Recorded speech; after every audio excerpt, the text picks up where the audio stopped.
Let's make a book. Let's make a big book. This book project began like many others. I started by tearing the paper off of large pads of paper I bought specifically to make a large fantasy book with. When I folded the sheets in half to see how big the book would be, they created a rather strangely sized book. So I decided to trim all of the pages down to make a more appropriately, in appearance at least, sized book. And yes, while this does create a bit of paper waste, fear not. The scraps can be used to make adorably sized books, so we'll keep those for later. Once I had all the sheets folded and trimmed, all 100 of them, I then divided the folded sheets into signatures with 3 sheets per signature, because that paper was thick. Then I placed a stack of signatures under something heavy to compress the stack. I don't actually have an actual book press, so I like to improvise with a board and a brick. Bricks are useful for many, many things.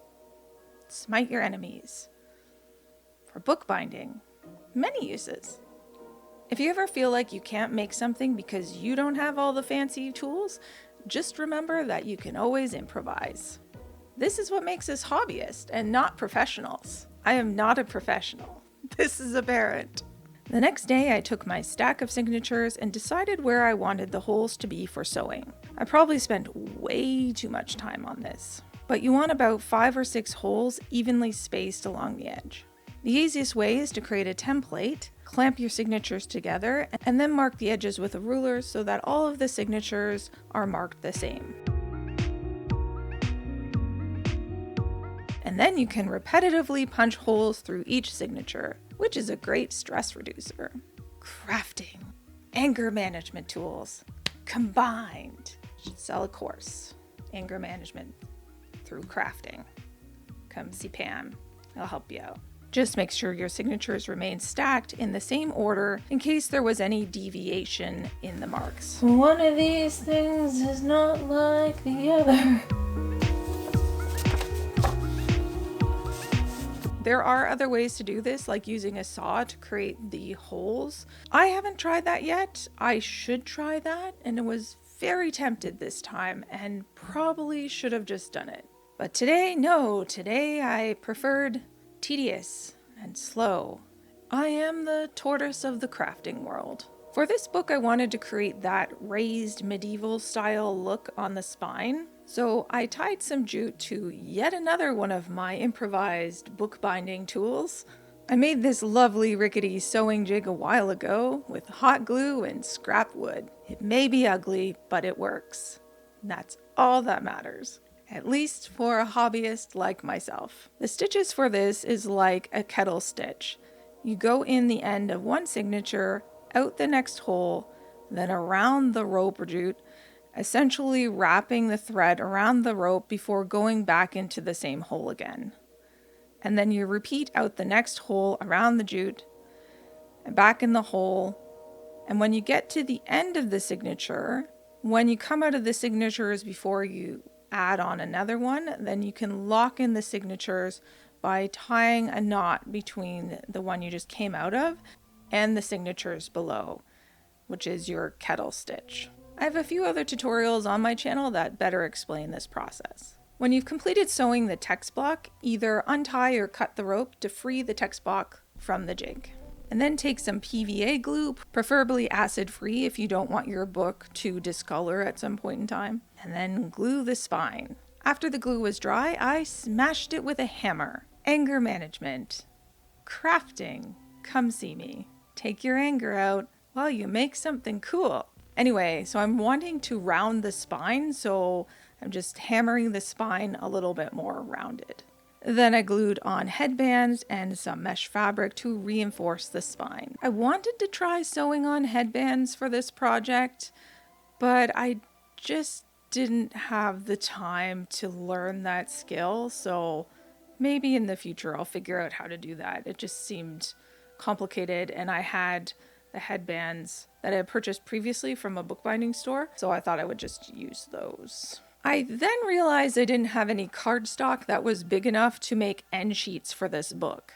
So I initiated a side quest where I took the only other heavy sheets of paper that I had. You may recognize these from such other projects as bean maps. And then I thought it would be fun to paint the sheets. So I decided to use my gel press and make a huge mess. Yay, craft messes!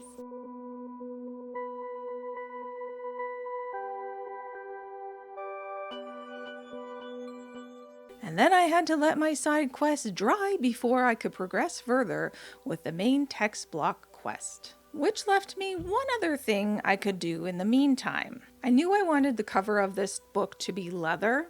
In fact, I had purchased some leather previously to make a large fantasy tome with, so I had some sheepskin on hand for this project. Pre-planning! Yay! Now was the perfect time to use my hoarded wares. Like a dragon, but with craft supplies. I just buy them and hoard them in my craft dungeon for future projects that I may or may not ever choose to do. Because these supplies aren't exactly budget friendly, I wanted to be extra careful when I was cutting out the leather. I measured the text block and added the width from the hardboard for the covers, then marked the leather and checked it twice before making any cuts. I also allowed enough room for the edges to fold over the inside of the cover. And then I cut it even larger than that just in case, because I'm not a professional, and that is the kind of mistake that I would definitely make. Then once I cut the leather, I dyed it. I wanted this book to be a lovely shade of eternal night, aka black. As you can see, I'm a fond of black. And to cover the surface evenly, I decided to use a sponge made for wood stain to apply the dye. I mean, it's essentially the same thing, right? I did go over the leather from multiple directions to help prevent any streaking. Then when it was dry, I buffed the surface with a folded piece of paper towel until my arm wanted to fall off and I could buff it no more. Then, since my side quest was finally dry, I glued on the end sheets to my text block and placed it under a brick to dry. That's the weirdest sentence, I think. Next, I attached the cover boards. I punched holes in the boards and threaded the rope through them, wondering the entire time if I was doing it right. To glue the jute down, you spread or fray the edges of the rope and then glue it down flat so it doesn't create bulges in the cover. I found this part to be highly unpleasant for whatever reason. I'm not a fan of finicky bits.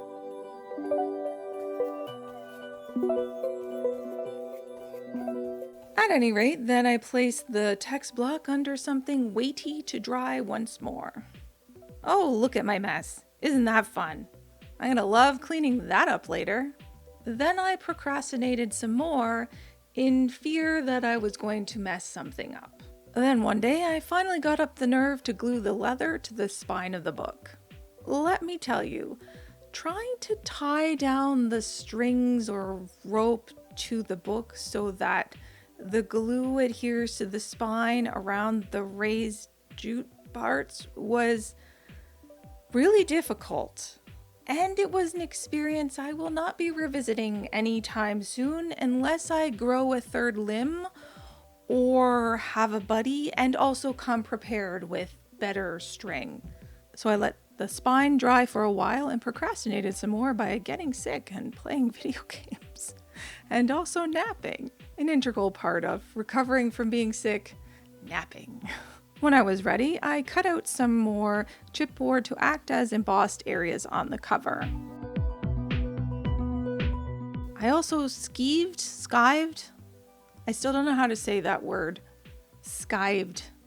I also skived the leather so that it was thinner on the edges to fold around the book cover. And I am a beginner in this step and probably didn't remove as much as I should have, could have, when I did this step. And then I prayed to the craft gods that I wouldn't mess this part up as I glued the embossed areas down and then glued the leather down over top of that to the cover.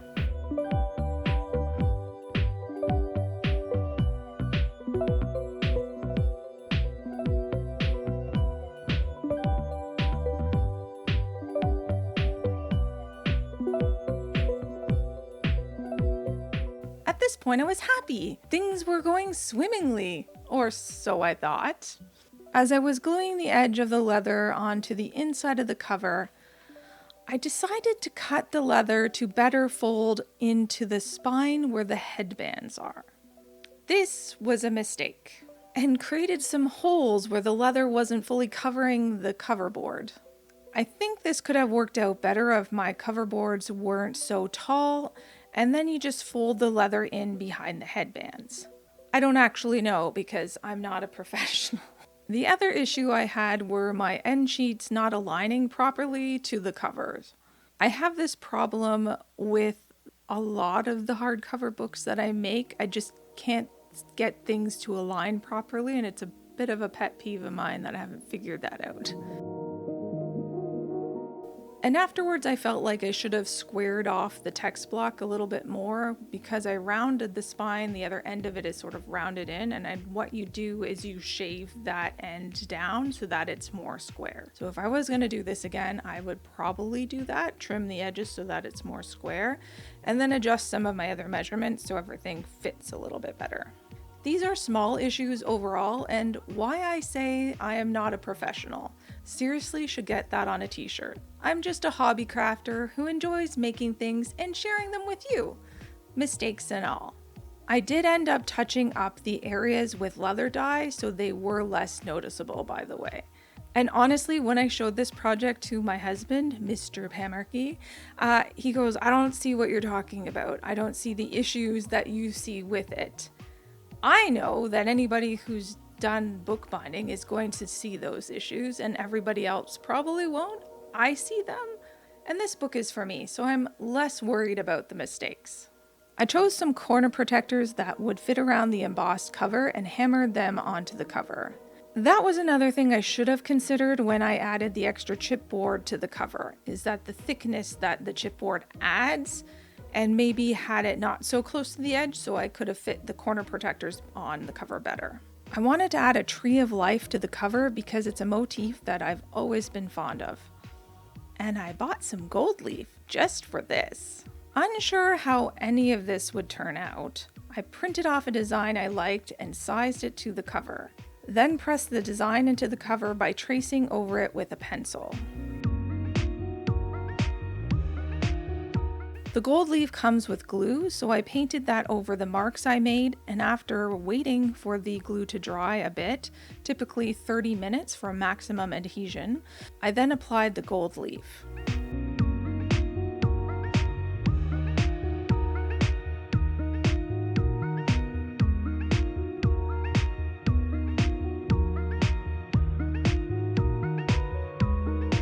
Crafting Confessions by Pam. I didn't wait the 30 minutes.